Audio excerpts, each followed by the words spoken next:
yonent bi sax nee na ku ci julli ñaar rakka bu njëkk Fatiha rakka bu ne Fatiha benn yoon sourate Ixlaas juróom-ñaari yoon boo sëlmalee nga def astaghfirullah wa atubu ilayhi juróom-ñaar fukki yoon yonent bi nee na ku def julli googu ci guddi Laylatul Qadr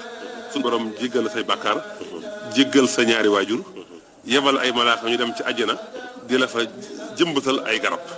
di la fa tabaxal ay étage ak ay njéene di la fa xottil ay dex ñuy jaar ci foofu te bala ngaa génn àddina nga gis loolu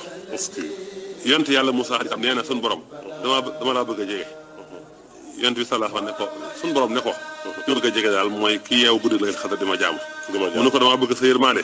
mu ne ko sama yërmaande daal ñenn ki yërëm miskin yi ci guddi Laylatul Qadr mu ne ko damaa bëgg a jéggi siraat mel ne melax mu ne ko loolu ñenn ku saraxee guddi Laylatul Qadr mu ne ko damaa bëgg toog ci ron garabu àjjana yi di lekk ci meññeen wax mu ne ko loolu ñeel na képp koo xam ne sàbbaal nga